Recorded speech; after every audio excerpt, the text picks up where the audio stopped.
1. Take a deep breath and center yourself right now. You did not click on this message by accident, and the heavy feeling that has been sitting in the pit of your stomach for the last few weeks is not merely anxiety or paranoia. It is a divine alarm system. There is a specific reason why you have been waking up in the middle of the night, staring at the ceiling, wondering if everything is truly okay, even when on the surface things seem calm.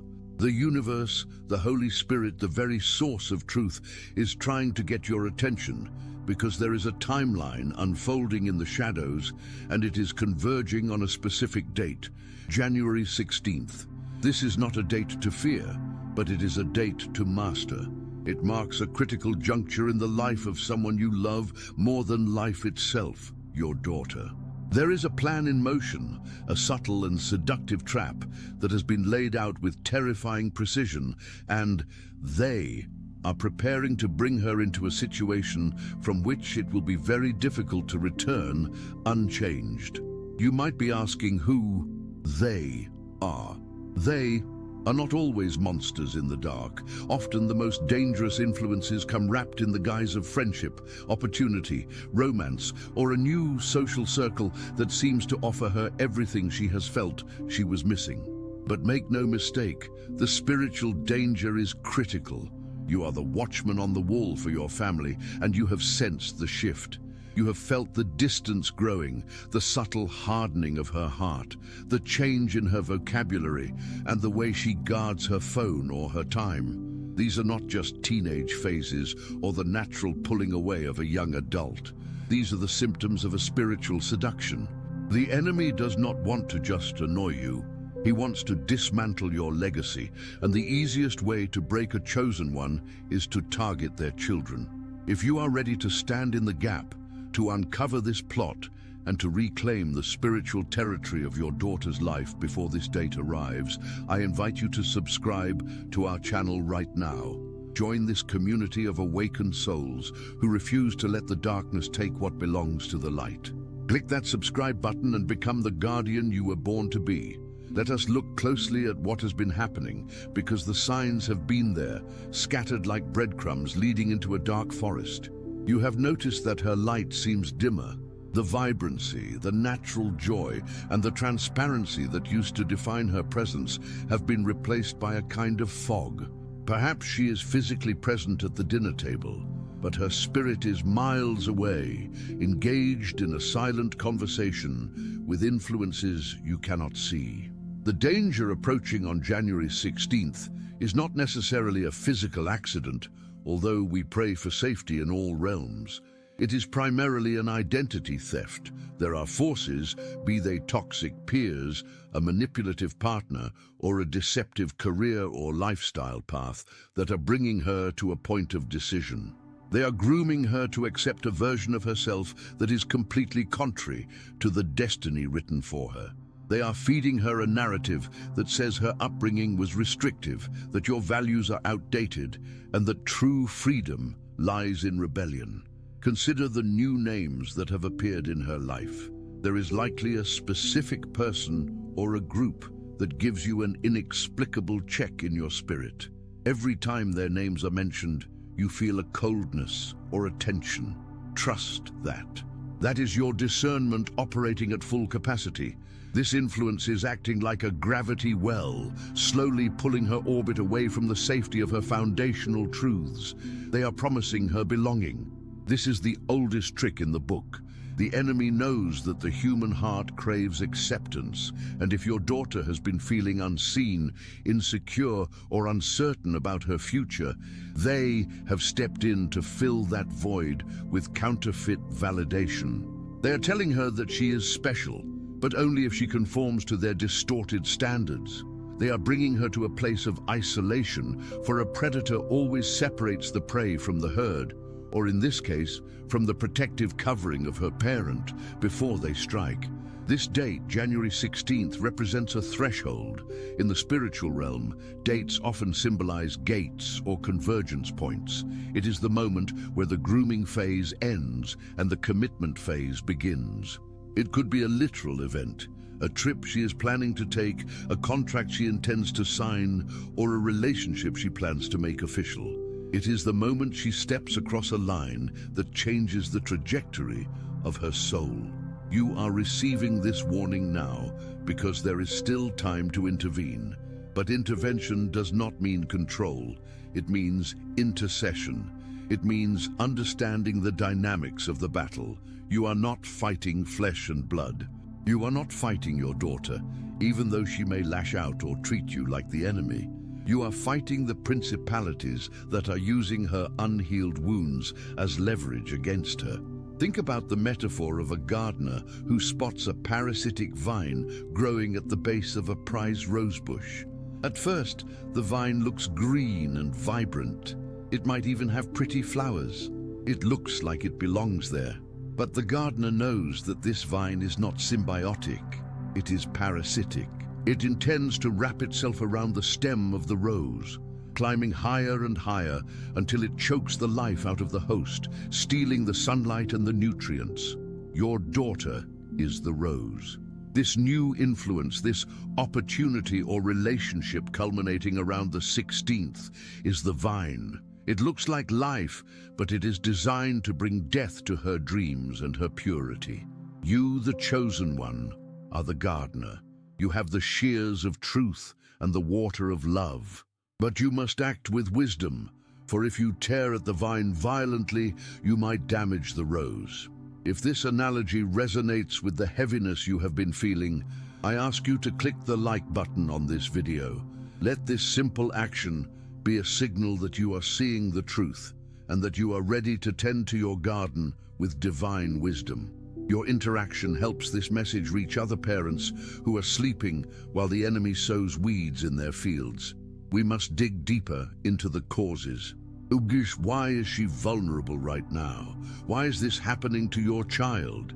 It is easy to blame yourself, to look back and wonder where you went wrong, but you must release that guilt immediately.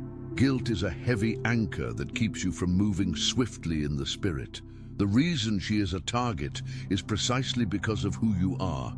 You are a breaker of generational curses. You have decided that the trauma, the poverty, the addiction, or the godlessness that plagued your ancestors stops with you. When you made that decision, you lit a flare in the spiritual realm.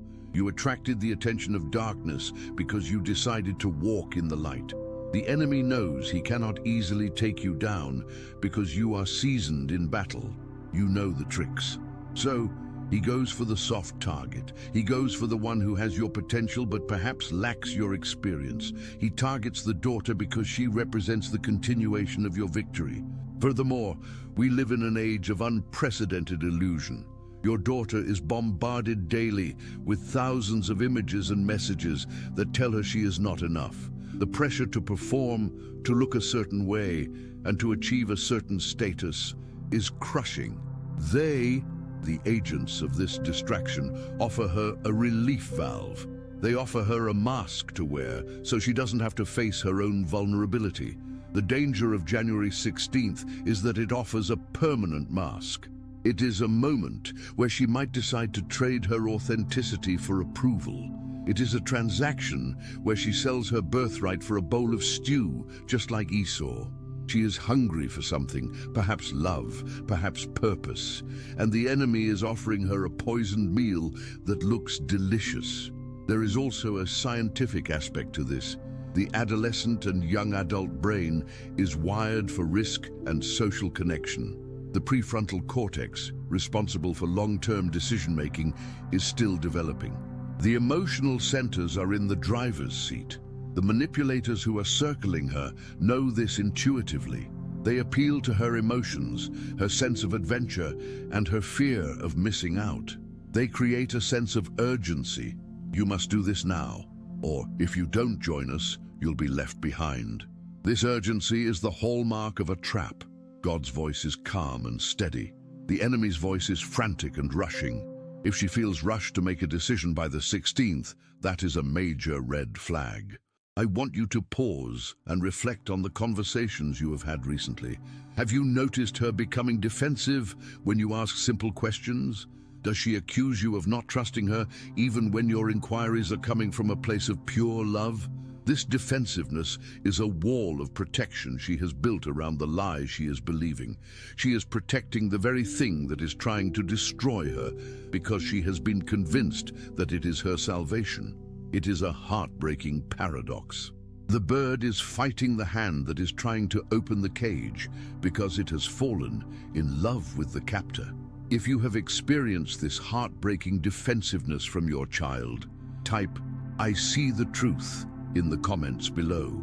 Let us create a chain of awareness. You are not alone in this struggle. Thousands of other chosen ones are navigating this same stormy sea, and your declaration is an act of solidarity and strength. Now, we must transition to the path of awakening. How do you stop this? How do you dismantle a trap that is set to spring on January 16th without pushing her further away?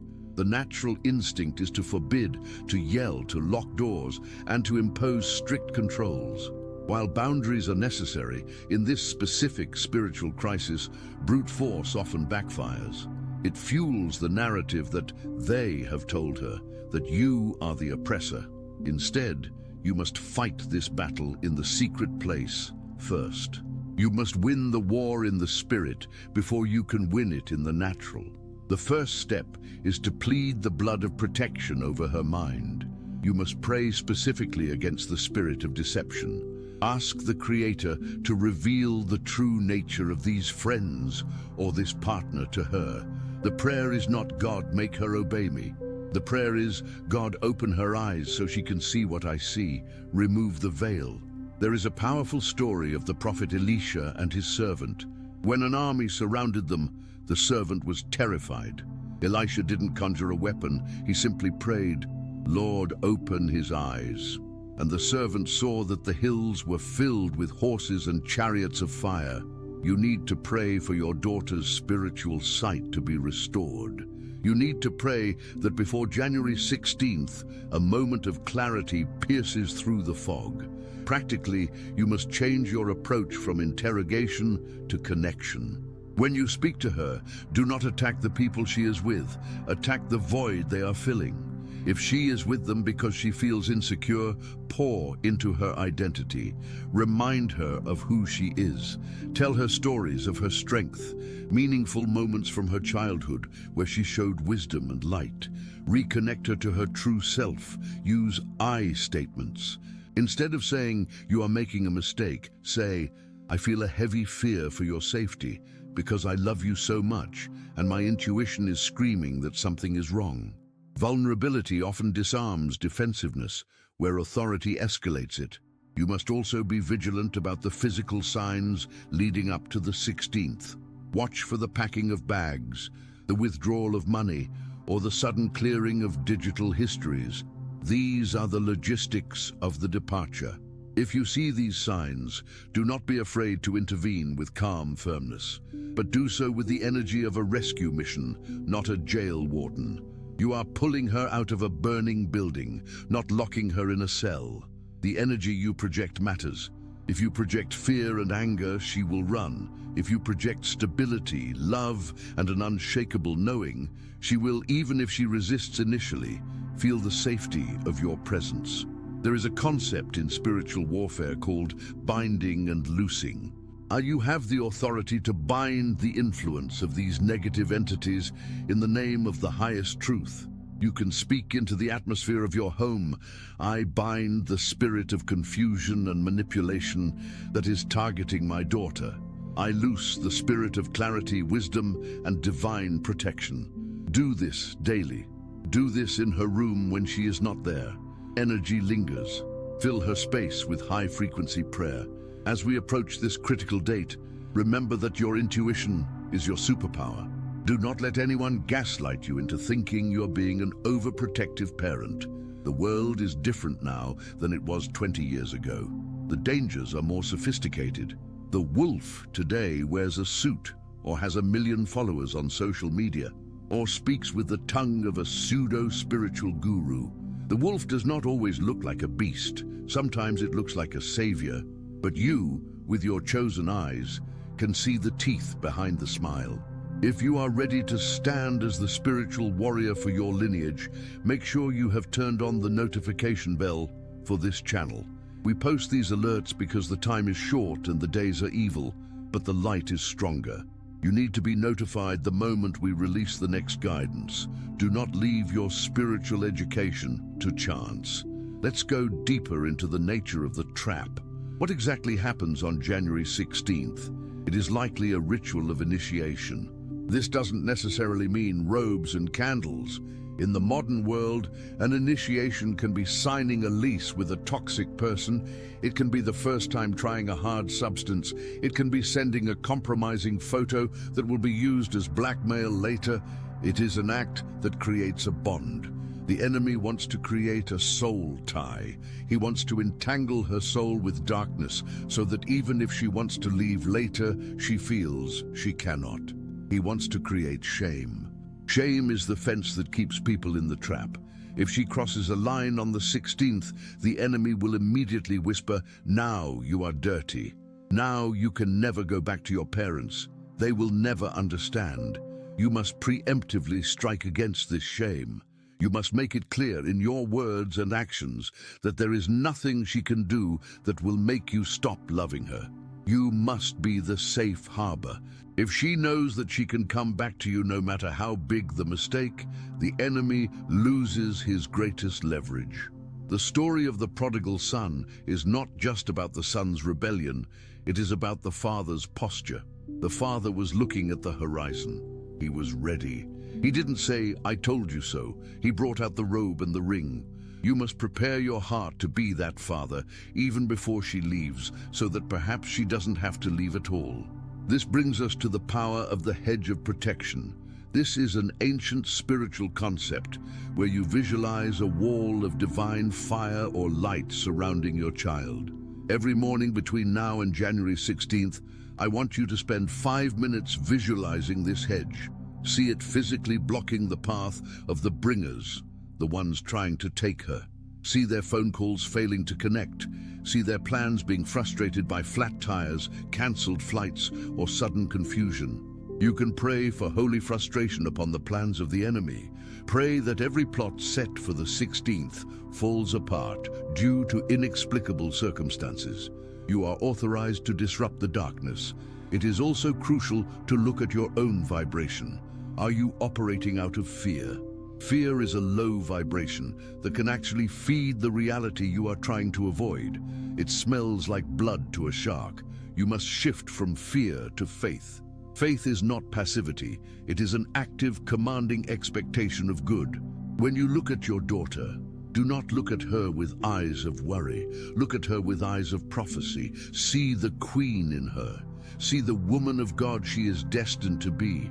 Project that image onto her. Sometimes people rise to the level of our expectations. If you treat her like a victim in danger, she feels powerless. If you treat her like a dormant warrior, you might just wake her up. I invite you to share this video with a friend or family member who might be the prayer partner you need right now. Where 2 or 3 are gathered, there is multiplied power. You do not have to carry this burden alone. Send this to someone who can agree with you in prayer for your daughter's safety on January 16th. Let's discuss the specific bringers, the agents of this danger. They often exhibit traits of narcissism and control. They might try to isolate your daughter by telling her that you are toxic or controlling. This is a technique called triangulation. They create a triangle where they are the savior, your daughter is the victim, and you are the villain. Do not play the role of the villain. Do not react with rage. If you react with rage, you confirm their script. You must react with unexpected grace. It confuses the enemy. When they expect you to scream, speak softly. When they expect you to forbid, ask open-ended questions like, "What is it about this group that makes you feel most alive?" Make her think. The moment she starts thinking critically, the spell begins to break. The date is approaching. The urgency is real. But so is the power of the Almighty that resides within you. You are a chosen one for a reason. You were selected for this lineage because you have the spiritual stamina to endure this test and the authority to command the storm to cease. Your daughter's destiny is not to be a casualty of the enemy's war. Her destiny is to be a testimony of God's grace. But testimonies are born out of tests. This is the test. On January 16th, be particularly vigilant. Keep your phone close. Keep your spirit open. If you feel a sudden urge to call her, do it. If you feel an urge to drive to where she is, do it. Do not second-guess the prompts of the Holy Spirit on that day. It might be the difference between a tragedy and a rescue. But also, rest in the knowledge that you have entrusted her to a Father who loves her even more than you do. Her angels are active. They are waiting for your command, your prayer to be dispatched. Imagine the timeline of her life as a rope. The enemy is trying to cut the rope on the 16th. Your prayers are braiding steel wire into that rope, making it uncuttable. You are reinforcing the bond she has with her destiny. Even if she stumbles, she will not fall, for the Lord upholds her with his hand. The danger is critical, yes. The plan is sinister, yes, but the light shines in the darkness, and the darkness has not, cannot, and will not overcome it. As we move toward the close of this message, I want to leave you with a powerful image. Think of the ocean. On the surface, there might be a terrible storm, waves crashing, winds howling. That is your current situation with your daughter. But deep down, in the depths of the ocean, the water is still. It is calm. It is undisturbed by the chaos above. You must find that place of depth within yourself. You must operate from the deep, quiet knowing that God is in control. If you react from the surface storm, you will drown. If you respond from the deep calm, you will command the waters. This is your mandate. Stand firm. The 16th is just a day, and days bow to the Creator of time. You have the authority to cancel the assignment of the enemy. Speak it out loud right now. I cancel the assignment against my daughter's life for January 16th. I declare that no weapon formed against her shall prosper. I declare that she will have eyes to see and ears to hear. I declare that the trap is broken and she has escaped. Feel the power of those words. They are not empty syllables. They are decrees of a king and a queen in the spiritual realm. Before you go, I have one final request. The algorithm needs to know that this message is vital.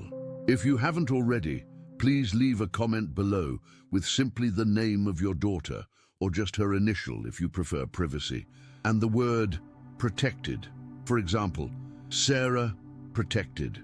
Let us flood the comment section with a wall of names, a scroll of protection that the enemy cannot cross. Each comment is a prayer, each name is a stake in the ground. And remember, the journey of the chosen one is never easy, but the victory is always guaranteed for those who do not give up. You are stronger than you know. Your love is a weapon. Your prayers are nuclear, and your daughter is coming home, not to the trap, but to the truth. Stay watchful, stay prayerful, and above all, stay in the light. The 16th is coming, but you are already here. And because you are here, the enemy's plan is already beginning to fail. Watch the shadows flee as you stand up. We are with you. The hosts of heaven are with you. But what happens after you stand firm?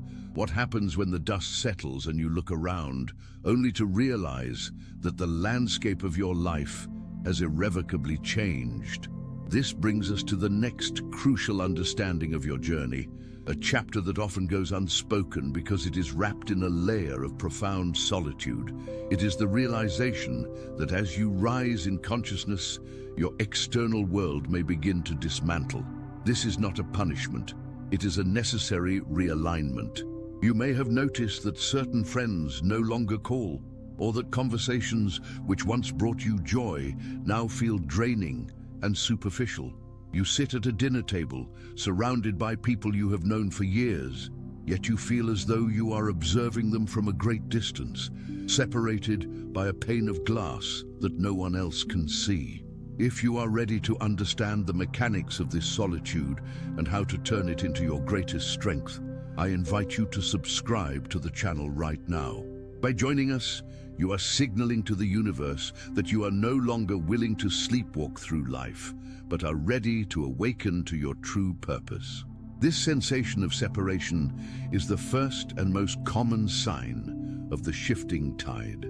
It is often accompanied by a deep, inexplicable fatigue when engaging in social rituals that lack substance. You might find yourself craving silence more than entertainment. Where you once sought the noise of a crowded room to feel alive, you now find life in the quiet moments between breaths, in the rustling of leaves, or the stillness of the early morning. This is not depression, though the unawakened mind might label it as such. This is the recalibration of your energetic sensitivity. Your nervous system is tuning itself to a higher frequency, much like a radio being adjusted from a station full of static to a clear, crisp broadcast. During this adjustment, the old noise becomes unbearable because your receiver is no longer built to process it. There is a fascinating biological component to this spiritual phenomenon. Neuroscientists speak of the reticular activating system, a bundle of nerves at our brainstem that filters out unnecessary information so the important data can get through. As your values shift and your spiritual eyes open, your internal filter changes its programming. You literally stop perceiving value in the drama, the gossip, and the petty conflicts that consume so much of the world's energy.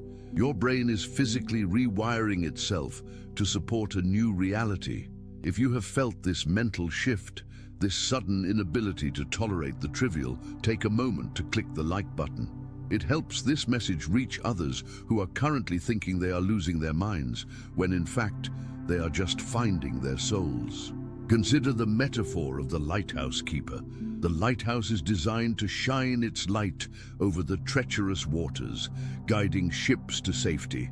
But the lighthouse keeper does not live in the town square. He cannot hold the light and simultaneously be lost in the crowd. To fulfill his function, he must inhabit a space of elevation and separation. This does not mean he creates a hierarchy of worth.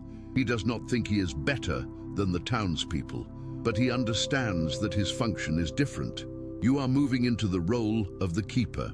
The isolation you feel is simply the climb up the stairs of the tower. It is lonely only if you look down and wish to be back on the ground. When you look out at the horizon, you realize the solitude provides the clarity necessary to see the storm before it arrives.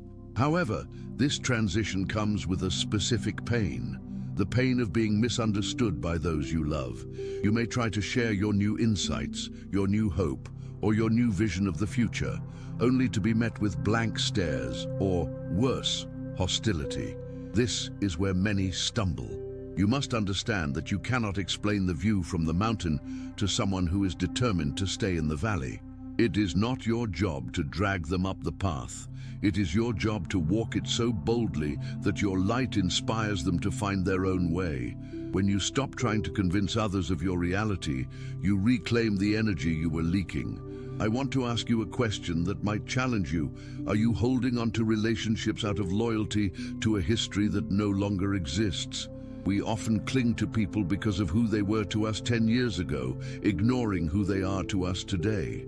This attachment creates a drag on your spirit. It is like trying to run a marathon while dragging a heavy sled.